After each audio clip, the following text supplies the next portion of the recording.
They're number one.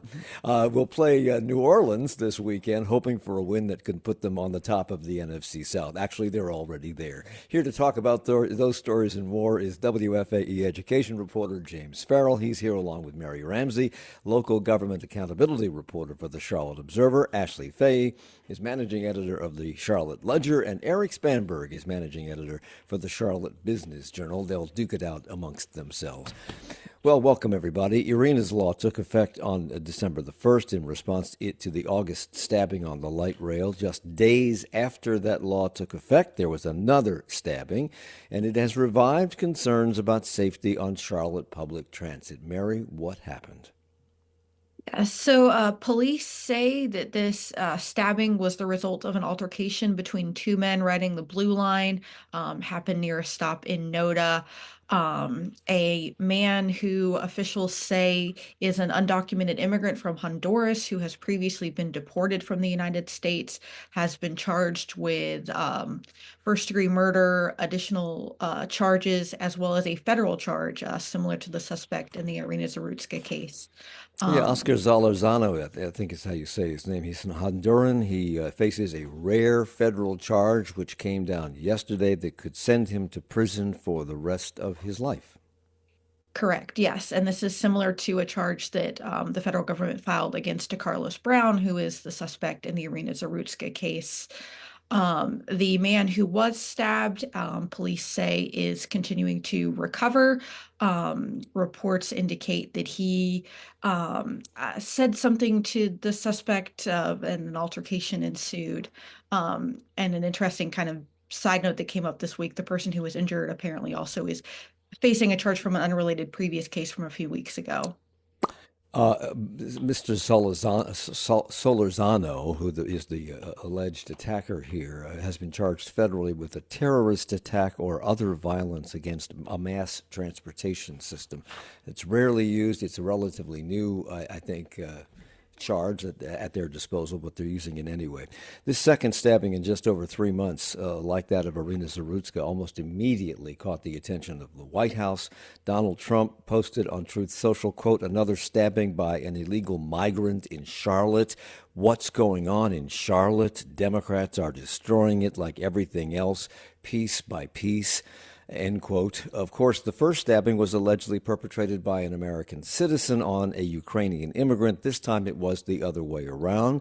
But this Honduran is in the country illegally. He's already been banned from riding transit by CATS officials, which led City Council's Dimple Ajmera to ask some pertinent questions. If the suspect was indeed previously banned, why was he allowed back on the system?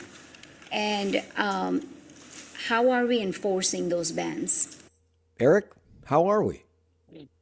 Well, there was a lot of talk after the death of Irina Zarutska about enhanced security. And one of the things that's been talked about is this private security service that works with CATS and trying to ramp up fare enforcement because according to CAT, 60% of riders aren't paying fares. That's part of the problem.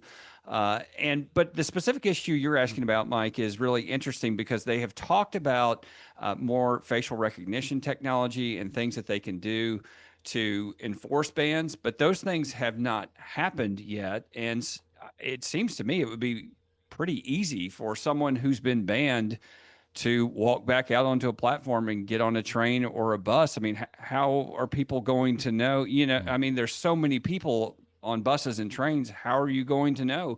And that I'm not saying that as an excuse, but it's just an obvious thing that that's a very tough thing to carry out. And clearly this is an example of that.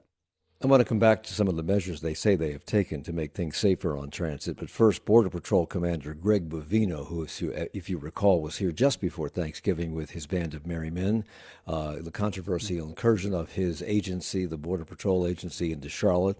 He blamed North Carolina Governor Josh Stein for the stabbing, saying, quote, the blood of innocence is on you. We've shown and told you for weeks now, yet you continue choosing illegal aliens over Ma and Pa America.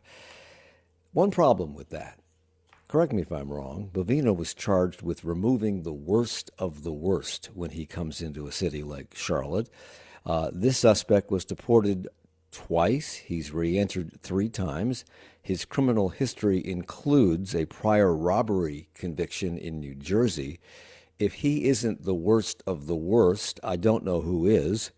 Was he on Bovino's radar when he was here, or were they just taking a scattershot approach, scooping up anyone they could?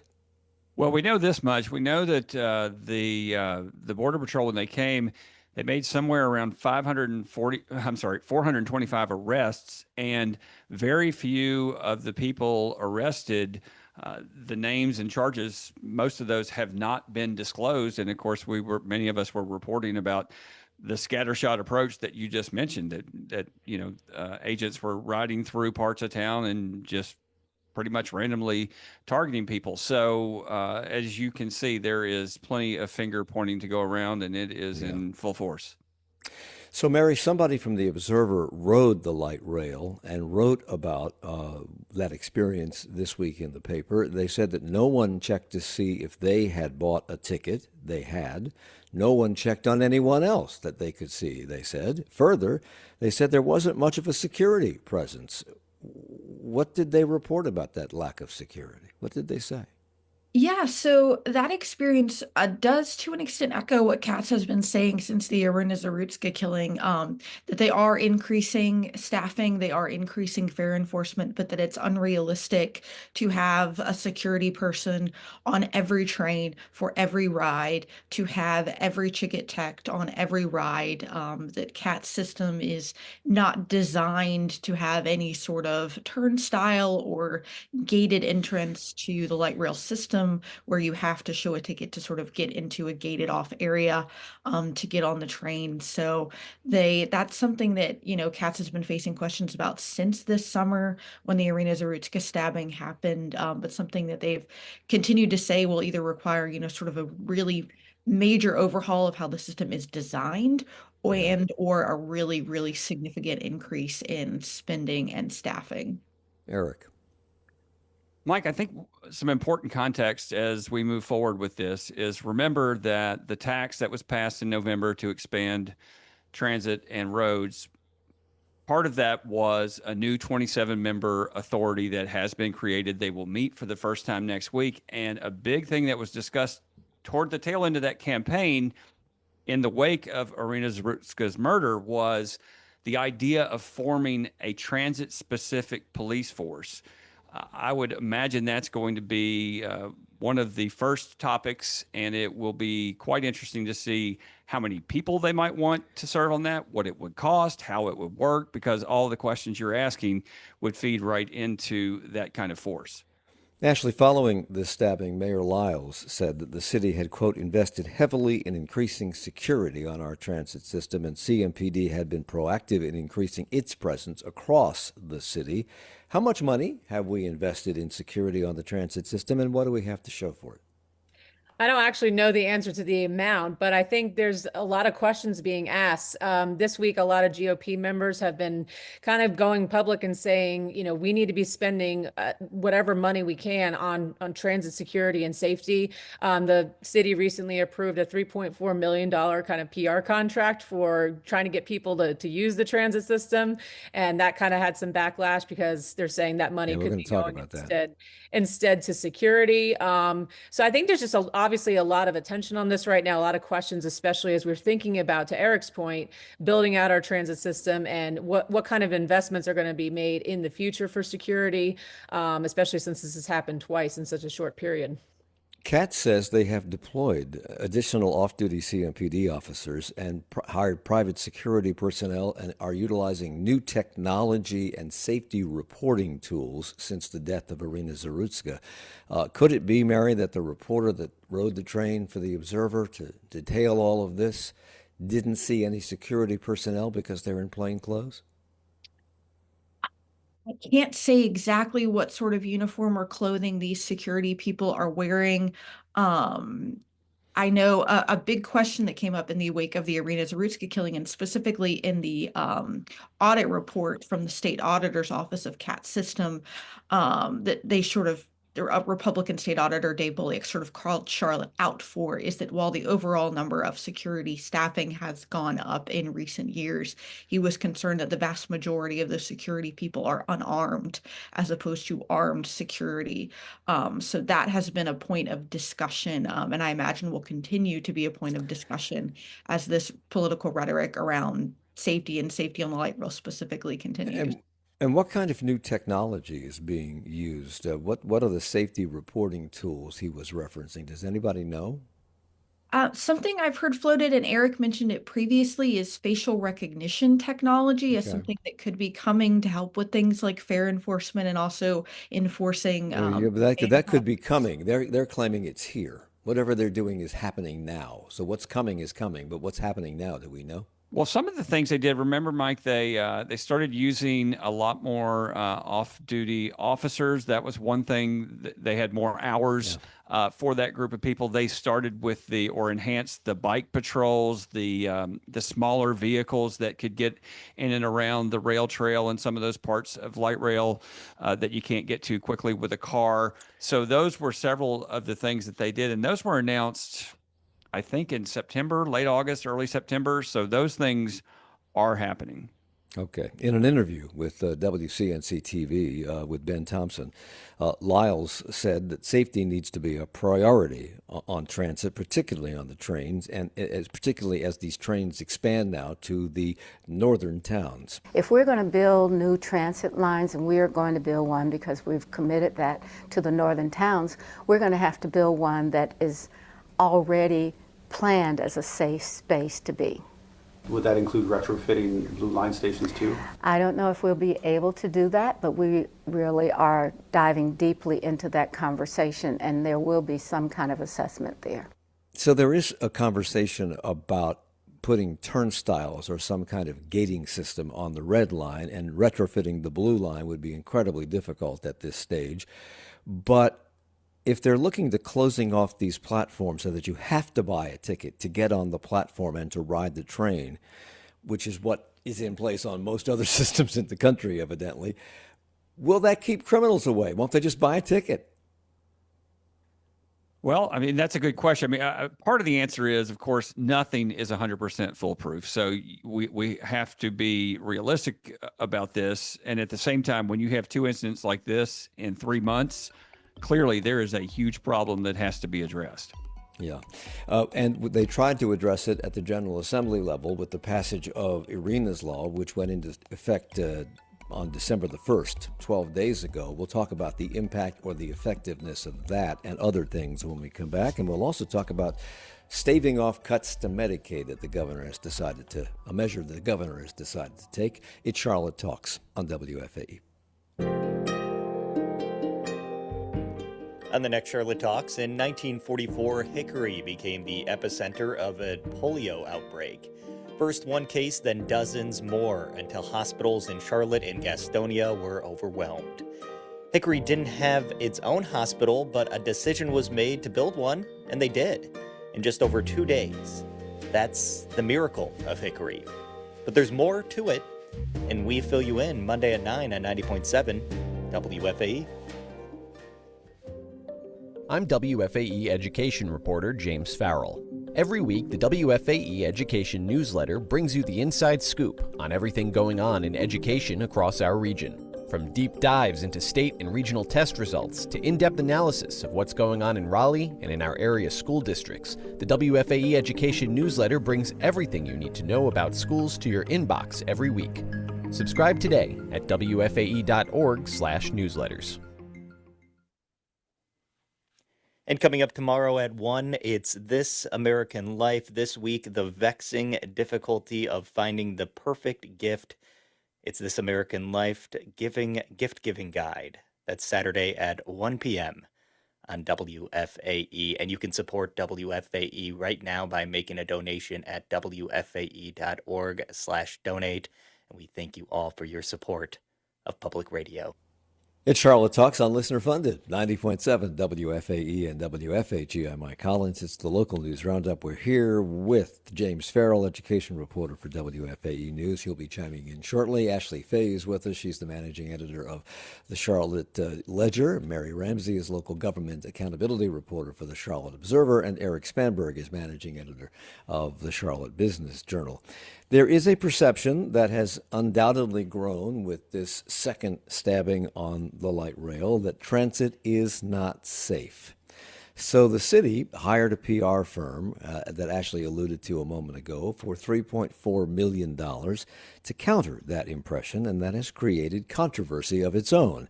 Mecklenburg County Republican Party Chair Kyle Kirby speaking with WCNC TV.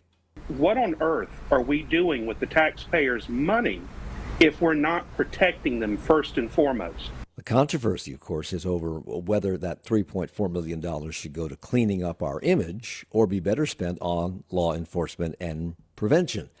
Dimple Lajmira. One is perception and one is reality. We got to ensure that we address the reality head on, and that will help with perception. And when the General Assembly passed Arena's law, they said it would make communities safer by tightening bail and pretrial release rules and ensuring violent offenders and repeat offenders are not cycled back onto the streets. Solzano, the alleged perpetrator of this latest stabbing, was denied bail. Will he be in custody pending the outcome of his trial, or could he get out between now and the end of that trial? Do we know? I don't think we know. Okay. Mecklenburg County Sheriff Gary McFadden says we should not look to Arena's law to help with safety, adding that, in fact, it will merely put more strain on his jail staff. Why? Well, the sheriff, he said it will cause overcrowding in local jails and that will create unsafe conditions. And I believe, and I apologize, I can't remember who reported this, but the jail population prior to this had already increased by 18% this year. So you can see why the sheriff would be worried about yet more crowding given those conditions. The sheriff also made the point that with this law, additional resources and funding didn't come with it. So I think his point is, you're passing this law, we're going to see an increase in population in the detention centers, but we don't have the additional resources to deal with that. We got 10 more prosecutors. The district attorney says he needs a couple of dozen more. We need more judges in court capacity. We need more jail capacity. And evidently there's no funding in that law for any of that. And we need more mental health help because correct me if I'm wrong, but both of the alleged perpetrators of both of these instances have mental problems. Am I correct? Definitely in the first case of DeCarlos Brown, the suspect who was arrested, his mother, among others, said that he had mental health problems. I don't know with the person who committed the crime a week ago. Okay.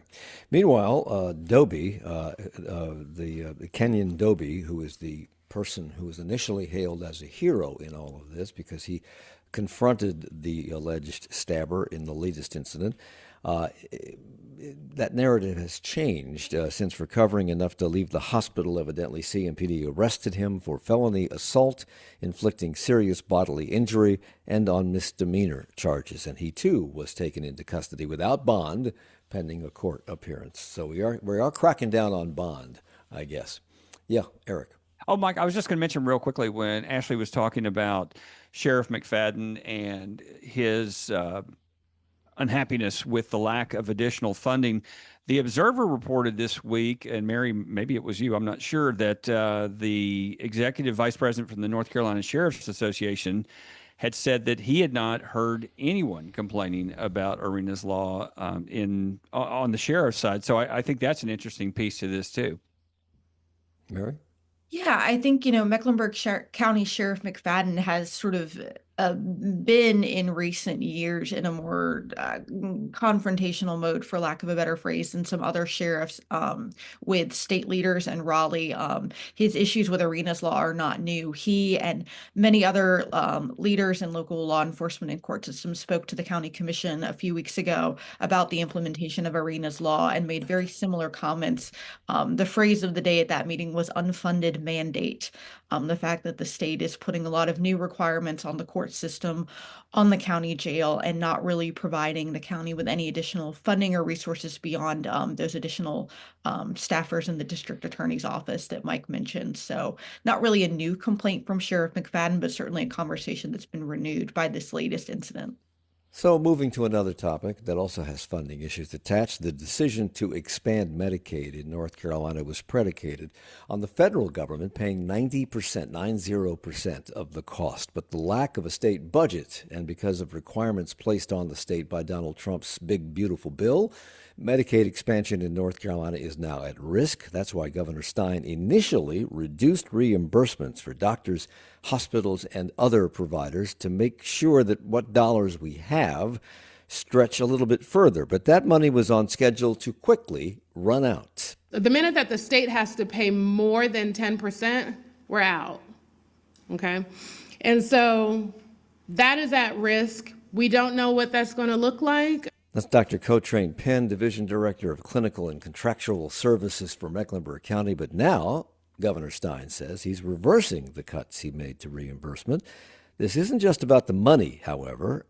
Evidently, the governor's initial decision led to a wave of lawsuits from providers and others. Here's to Governor Stein. In the first two cases, courts have ruled for the patients. 3 more cases have already been filed, with even more waiting in the wings.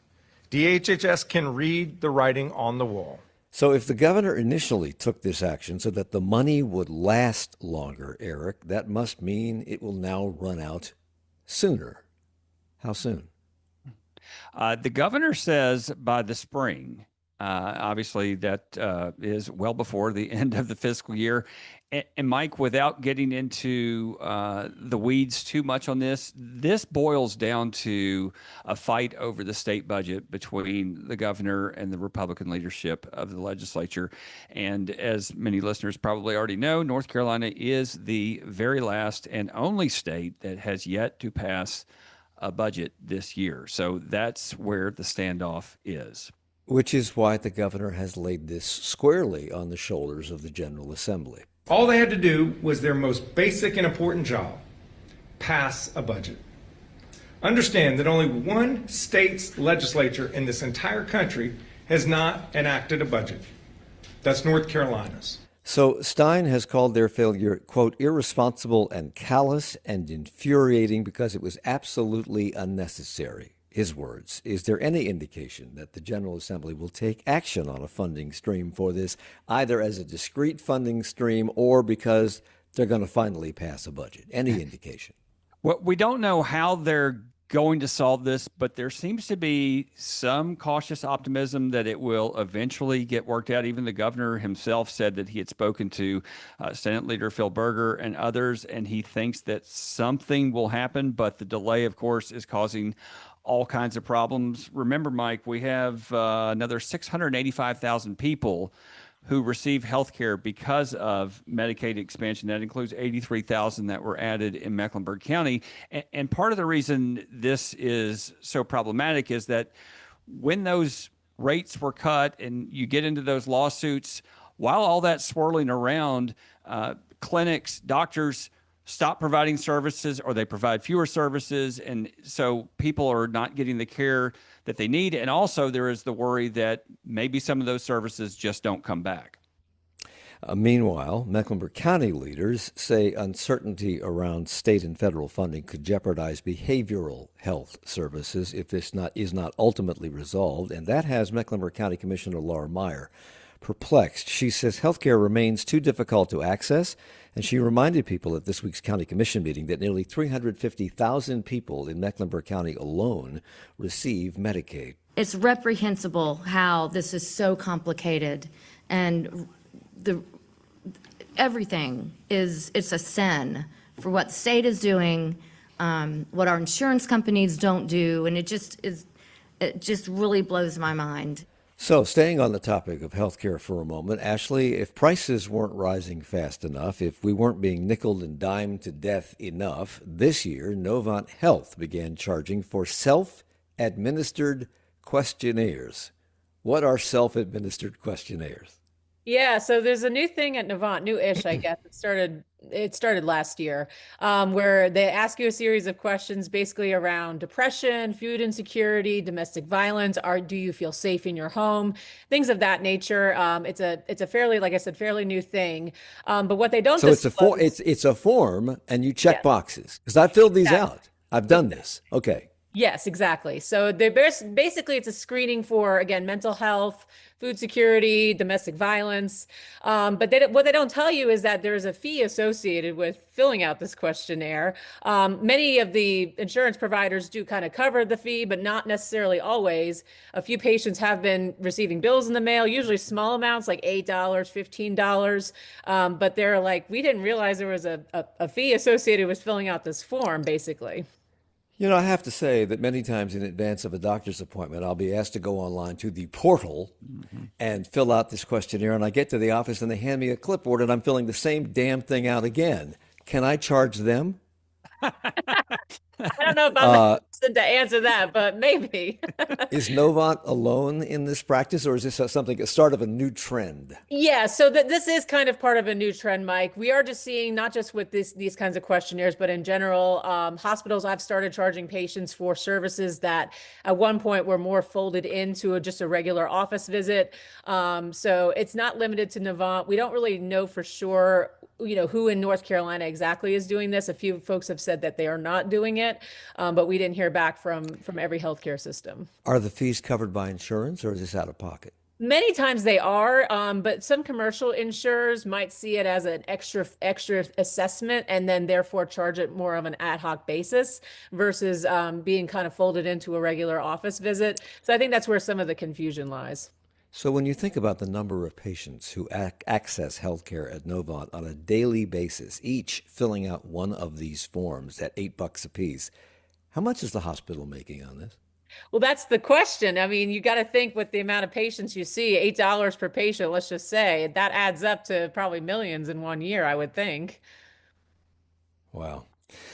Okay, let's move on. James, it's swearing in season, first on city council. Now we have 6 new members this week of the Charlotte-Mecklenburg School Board. Well, 6 of the 9 seats were up for grabs. That resulted in 4 new members. Who are the 4 members? Yeah, so the 4 new members are Charlita Hatch in District 1. She beat the incumbent, Melissa Easley. She's the Chief Data and Analytics Officer for the City of Charlotte. Talked a lot about her technology experience and data experience. In District 2, we have Shemaya Haynes, who's a longtime education advocate in West Charlotte. She's replacing Thelma Byers-Bailey, who stepped down after 13 years on the board. In District 5, we have Cynthia Stone, who upset Lisa Klein, who was at that time the only Republican on the board, and Cynthia Stone is a Democrat. And then in District 6, we have Anna London, who's replacing Summer Nunn, who stepped down after 1 term. And Anna London is the CEO of Charlotte Works, which is the region's workforce development board. And Shemaya Haynes in District 2 spoke on Tuesday night about how her advocacy in the past at times made it so that she and her now colleagues didn't always see eye to eye, but she wants to work together going forward. So I think it's important to say that if we keep the number one, which is the success of children in CMS, and hopefully parents will be satisfied with the work that we do, we will always be solid partners.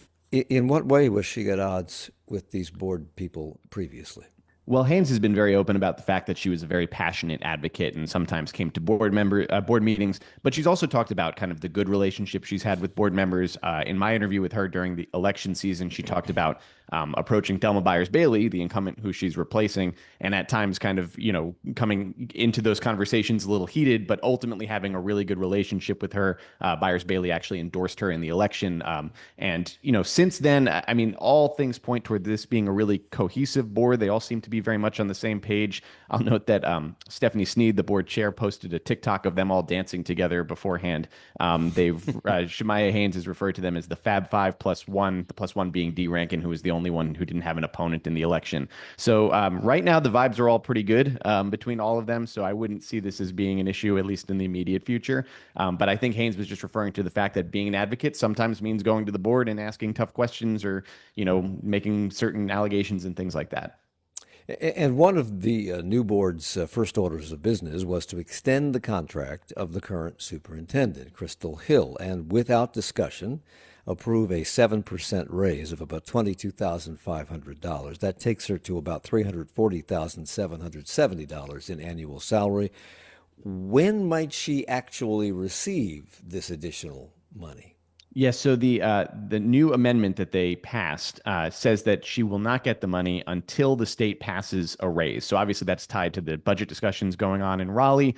There have been multiple proposals for different teacher raises. None of those have come to fruition. We've only seen the salary step increases for teachers. So she is not going to take any money until there is a teacher raise that's passed. And one thing I'll note, Mike, it actually was not the new board that passed this. They actually passed this before they swore in the new board. Okay. So it was the old board, and 3 of the prior board members were not at the meeting. So only, I'm sorry, I think 4, it's not the full board voted on it, though.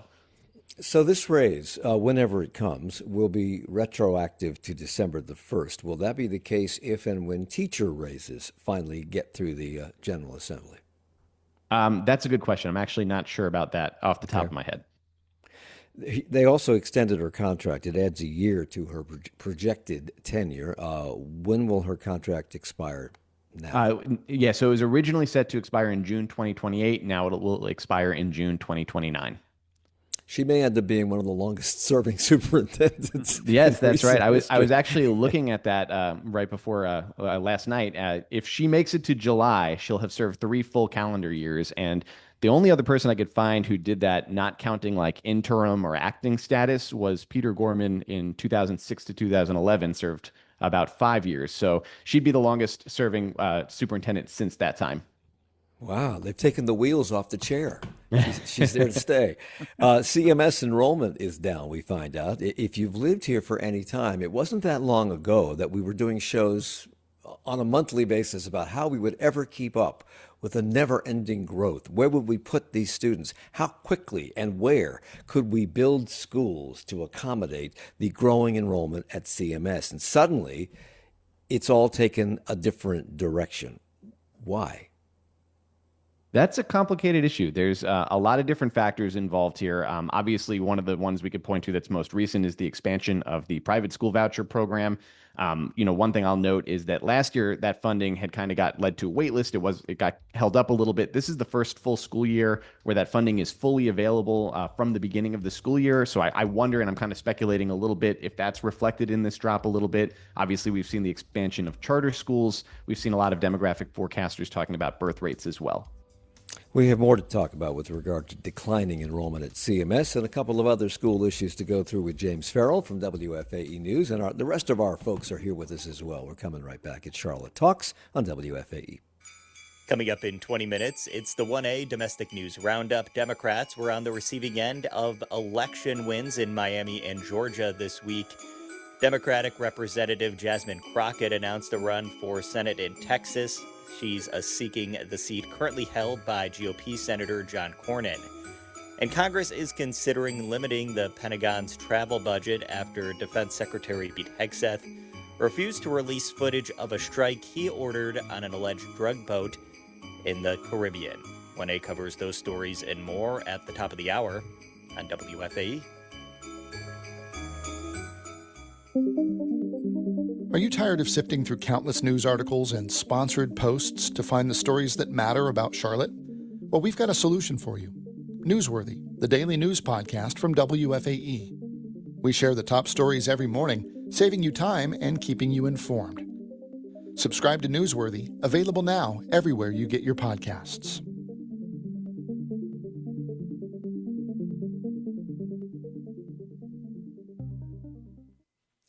And be sure to tune in this weekend for the Moth Radio Hour. Stories of tradition, codes, regulations.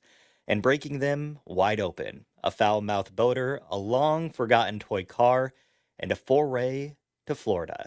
That's the Moth Radio Hour, Saturday at 9 p.m. It's Charlotte Talks on WFAE and WFHE. I'm Mike Collins. It's the local news roundup. That's why Erik Spanberg is back for the 19th time this week. He's managing editor of the Charlotte Business Journal. Mary Ramsey is with us, local government accountability reporter for the Charlotte Observer. Ashley Fahey is with us again this week. She's with us from the Charlotte Ledger, where she is managing editor. And James Farrell is WFAE's education reporter. We were talking about CMS enrollment being down. Ashley, it's now at its lowest enrollment in 14 years. By how much has it fallen? Yeah, so I mean, I think CMS was projecting that enrollment would remain flat. You know, it's been flat for the last few years. We did see kind of a COVID era decline, but it's been flat for the last couple of years. But instead of being flat, it actually declined by 1.7% year over year. And I wanted to note, Mike, normally these numbers and figures are released in October, but the figures really weren't accessible until this week, pretty much. You know, I know the Ledger, I'm sure other news outlets have been asking for this information since October. And this week, you know, CMS pointed to state numbers and said they're available now. So I just thought that was interesting that, What was the holdup? Well, that's, I think, a question, right? Is it that, you know, they didn't necessarily want that out necessarily, that there's a decline year over year. It kind of goes against what was being projected in the spring, which was flat, like I said, enrollment. But Mike, I also want to situate this with the fact that, you know, our region is growing so fast. We are seeing a lot of millennials and people of childbearing age having kids, but at the same time, not just CMS, but other area public school systems are seeing declines year over year in enrollment. Is this down system wide, or are there particular schools in particular areas where enrollment has declined more than in other areas? Does anybody know? Did they release those figures? They did release enrollment for the whole system. What I can say is that we saw a statewide decrease in traditional public schools. It was about a 1.8% drop. From my math, I think that was the steepest decline I've seen in a single year. If you exclude 2020, where there was this big drop off because of COVID, that was the steepest decline since 2004. It was about 24,000 students less. We did see an increase when it came to the independent public schools, which includes like charter schools and lab schools. And then there is data that's available on a school-wide basis, but it would take some time to kind of tease through that and analyze where you're seeing trends and things like that. So CMS has characterized this as a, quote, modest decrease in enrollment due in part to a decrease in birth rates. Is it that?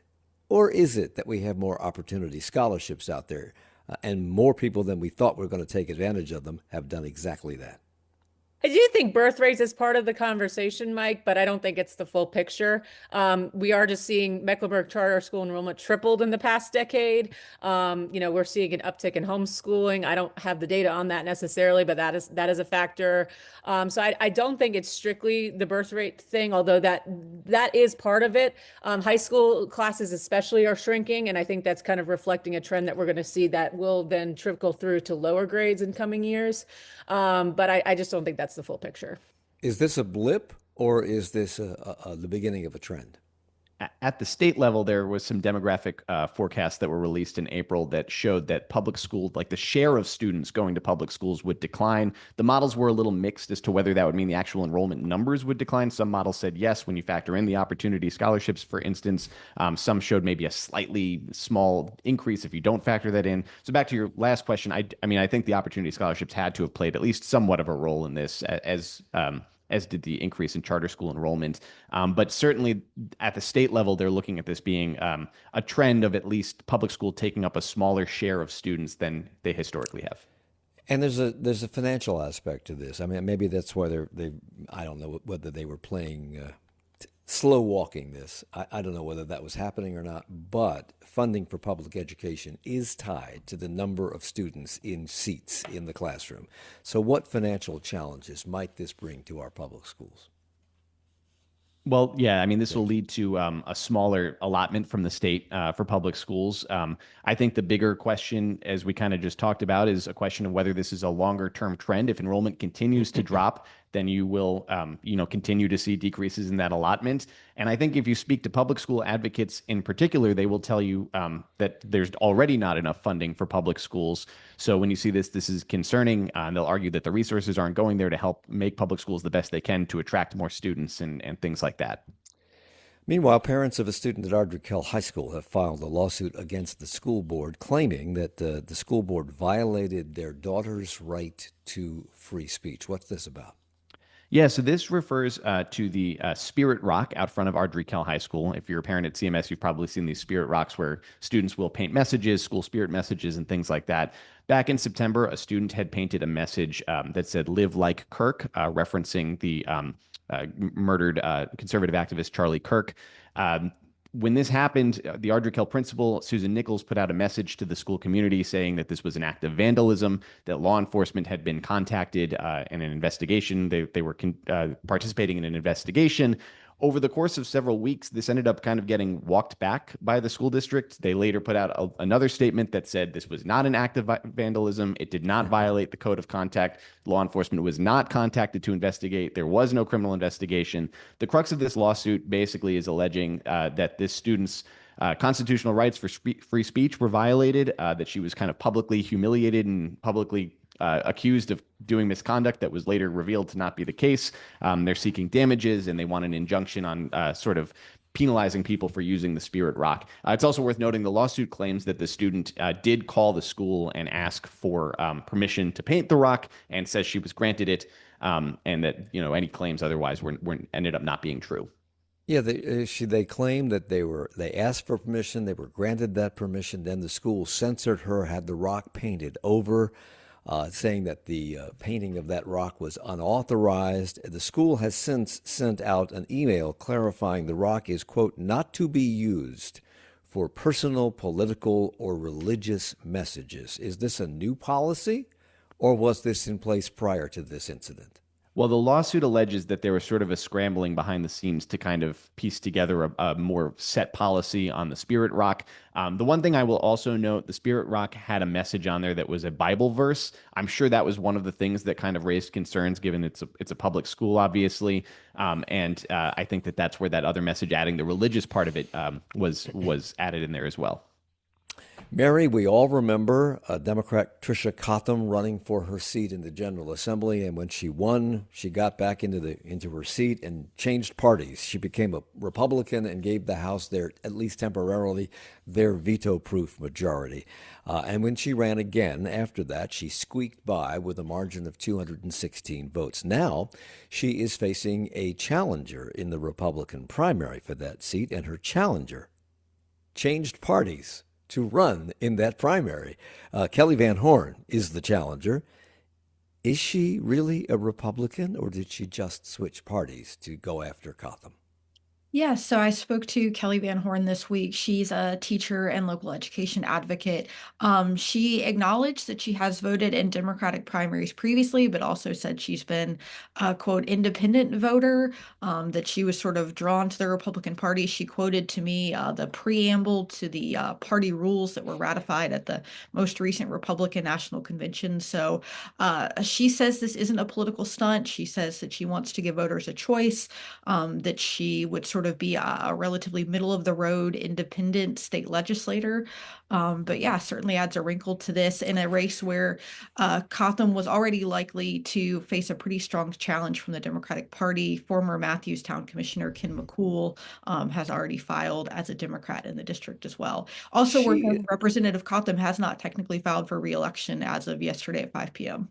She's being very clever about this. You quote Kelly Van Horn as saying that the Republican Party is the party of, quote, liberty, the party of equality and opportunity for all and favoritism for none. And she says that's what she stands for, and decided to run as a Republican to give people a choice. Is that a reference to gerrymandering? In other words, some of these districts are drawn in such a way that Democrats really don't have a choice. So if you are a Democrat and run as a Republican, you've kind of gamed the system. You've defeated the system. Van Horn did bring up gerrymandering as well, her word, not mine.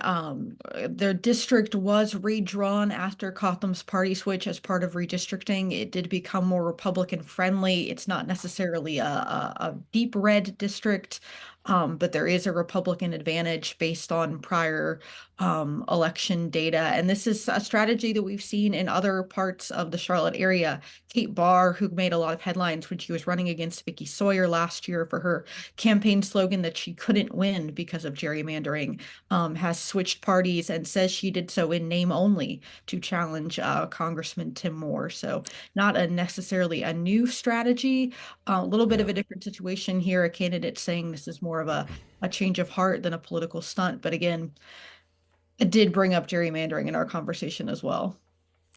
I guess we have to wait to see. If she wins, we'll know whether she's a Democrat or a Republican, I suppose. You report that the town of Matthews has a new manager. The Matthews Board of Commissioners voted this week to promote Malia James to the role. Why was there an opening, and what did Malia James do previous to this? Yes, so this opening was created by former Matthews manager Becky Hawk. Hawk left the town over the summer to become the city manager of Wilmington, North Carolina, moving into a little bit of a bigger market. And the town ultimately promoted from within. Miss James was previously an assistant town manager under Hawk, so keeping it in the family over in Matthews. And back to school for a moment, James. The Union County chapter of the NAACP says public schools there have failed to make good on an agreement to partner on several education initiatives. Be more specific. Yeah, so there's a few things here. One thing, they had a citizens advisory committee that they had create some recommendations to improve diversity, equity, and inclusion across the district. The NAACP alleges that the district has not done enough to implement those recommendations district-wide. They've said that there were some tutoring initiatives, things like that. Both of them have said there was a memorandum of understanding where they had shared goals. And Archie Hansley, the president of the NAACP there, told me that they feel that Union County has not done enough to pull their weight in accomplishing those goals. Here's what Archie Hansley had to say. It's one thing to say you're in partnership with someone behind closed doors, but if you're not doing anything to establish that partnership, then to me, honestly, it's just an abusive one-sided relationship is what it is. So what have Union County schools said in response? Yeah, UCPS has flatly refuted this. They've said that there are plenty of examples of the two of them working together. They've met very often. They pointed to things like a local youth council that's still available in some schools that they worked on together. For his part, Hansley told me that they just feel that that partnership has not been robust enough. It was not what they expected based off of, again, that memorandum of understanding. So yeah, but I mean, this is another conflict with UCPS. We've seen a few in the last couple months. They recently kind of gone to head to head with some teachers who wanted to see a bigger raise from the county. There's been some finger pointing between the school board and the county on that issue. So it's just kind of interesting to see another kind of public feud going on just months after the school district was announced as the highest performing district in the state. We all know that students in school are given letter grades, and so are the schools in North Carolina. That's something that has received critical pushback from education leaders for a while, these grades given to schools. How does that grading system work?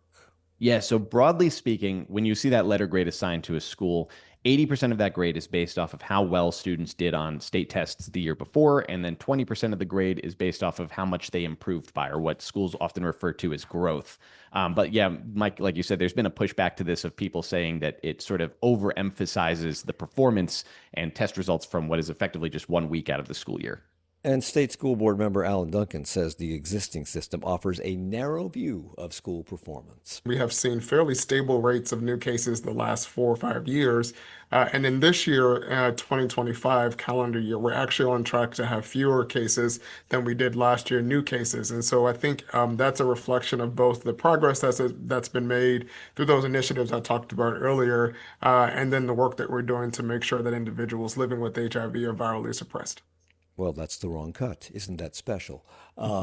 Anyway, so now when will these changes? They're looking at making changes to the system. So when might they do that? When might they take effect? Yeah, so it's about a 2-year process that they're hoping to have this in place by the start of the 2028 school year, if I'm remembering correctly. But of course, that's going to depend on a lot of things. They're going to have to get some legislative changes passed, which means that the General Assembly is going to have to be on board with whatever it is that they end up proposing. Okay, Erik, you're on the hot seat now.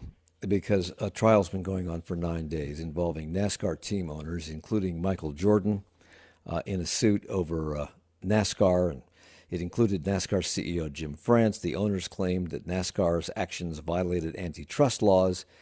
It seems all very arcane and complicated, but it all ended before the jury got a chance to decide. What's it all about, Alfie? Yeah, it ended yesterday. I'll try to keep it as simple as possible. The fight, shockingly, was about money. And the money part is whether the team owners have a guarantee to be in every race, which, of course, like the Hornets and the Panthers, if they didn't know they were going to be in a game every week, that would affect your ticket sales, your sponsorships, all those business items. And so that, in essence, was what the fight was about. They reached a settlement. They have not disclosed any of the details, and they don't plan to. So that tells me and you and everyone else that both sides gave a little bit. Yeah, and both sides won. Probably, particularly Michael Jordan's side seems to have won, and it also, I guess, I read this morning that NASCAR kind of won because had this gone to the jury, this might have opened a can of worms about NASCAR being a monopoly. Yeah, well, I think there's no doubt that NASCAR is a monopoly. It was just how bad were the damages going to be, and so they finally reached a settlement, and that's what we see in cases like this a lot of the time. So 9 days, the Michael Jordan court case is at an end. Sorry if you missed it. So something has happened to the Carolina Panthers. They're winning. And they're on a playoff track. This Sunday, they hope to find themselves at the top. Well, they are at the top of the NFC South because Thank you, Atlanta. Tampa lost to Atlanta last night by 1 point. They're playing against the New Orleans Saints. Now, the Saints aren't great this year, but the game is away, and Bryce Young has not had a ton of success against New Orleans. The Panthers lost against them at Bank of America Stadium earlier this season, 17-7. What's the line on that game this Sunday? Oh, that's a good question, Mike. I don't know the line, but the Panthers are favored. I think they've only been favored maybe twice this season, something like that. But I can tell from your careful viewing of the Atlanta-Tampa Bay game last night that you have a good feel for the Panthers going into New Orleans and getting a win and continuing on with a playoff berth with a couple more wins the rest of the way. What you said. That's Erik Spanberg, managing editor of the Charlotte Business Journal, here today with Ashley Fahey, managing editor of the Charlotte Ledger, Mary Ramsey, local government accountability reporter for the Charlotte Observer, and James Farrell with us. Thank you all. Charlotte Talks is a production of 90.7 WFAE. Support for Charlotte Talks comes from Mazda of South Charlotte.